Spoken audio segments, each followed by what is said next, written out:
বস। কি রে, এত খুশি খুশি লাগতেছে?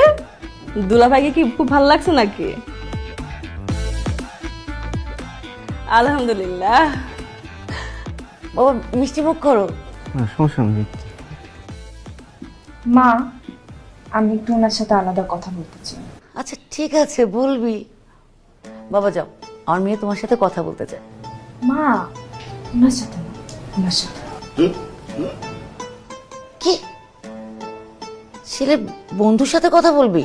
আসলে আন্টি, পাত্র কেমন সেটা তো তার বন্ধু ছাড়া ভালো কেউ জানে না, ইভেন তার মা বাবাও কিন্তু জানে না।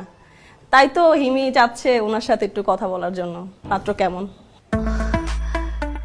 ঠিক আছে বাবা, যাও তোমরা কথা বল। দোস্ত যা, তোর হবু ভাইয়ের সাথে একটু কথা বলে।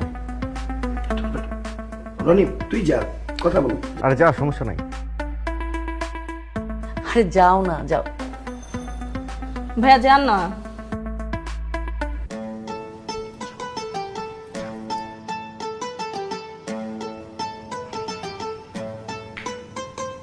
ভাই কি শুরু করলেন আপনি? আমার আর কত জ্বালাবেন? এই যে সবাই সামনে থেকে আমার যে এভাবে উঠে নিয়ে আসলেন, আমার সাথে আমার বন্ধুর বন্ধুত্বটা কি আর আসতে থাকবে? দেখেন, এবার কিন্তু আমি আপনার সামনে এসে পড়ি নাই, আপনি নিজে আমার সামনে এসে পড়েছেন। সামনে কি, আপনি তো আমার বাসায় চলে আসছেন। এক্সকিউজ মি, এটা আপনার ভাষা জানলে আমি জীবনে এই দুয়ারে এসে আচারও গাইতাম না। এসে তো পড়ছেন তাই না? আচ্ছা ঠিক আছে, এইভাবে যে সবাই সামনে থেকে উঠে নিয়ে আসলেন, এখন বকেন আপনার মতলবটা কি শুনি। আমার মতলব খুবই সিম্পল, বিয়েটা ভাঙা। আপনার বন্ধুকে আমার একদমই পছন্দ হয় নাই, এই জন্য আমি আপনাকে এখানে ডেকে নিয়ে আসছি। বলতে পারেন আমি আপনাকে ইউজ করলাম। What? Am I a tissue paper? দেখেন, আমি বিয়েটা কিছুতেই করতে পারবো না। আপনি নিচে গিয়ে স্ট্রেট আপনার বন্ধুকে বলে দিবেন যে এই মেয়ে সুবিধার না। এটা তো 100% সত্য কথা। আর আমি আমার মাকে গিয়ে বলে দিব আপনি মানুষটা সুবিধার না। এটা আবার কোন ধরনের কথা? আমি আপনার সাথে কি এরকম করলাম আপনার কাছে মনে হচ্ছে আমি সুবিধার না? করেন নাই, কিন্তু করবেন। বিয়েটা আপনি ভাঙবেন। এগুলা কইরেন না, হ্যাঁ? বিয়ে ভাঙা আর মসজিদ ভাঙা সমান কথা, এগুলা করা উচিত হবে না। আর বিয়ের পর যখন আপনার বন্ধুর হাত পা ভাঙবে, তখন তখন কি আপনার দেখতে খুব ভালো লাগবে? আপনি জানেন আপনি আপনি যে একটা আপদ, আপনি বারবার এরকম আমাকে বিপদের টাইনে নিয়ে আসেন কেন?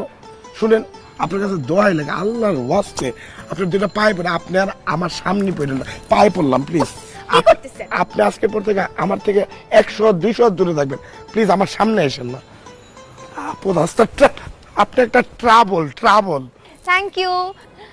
বিয়েটা কিন্তু ভাঙতে হবে, যেভাবেই হোক। শোনেন, হ্যাঁ দোস্ত, তোর অফিসের ঠিকানাটা আরেকবার দে তো। হ্যাঁ আমি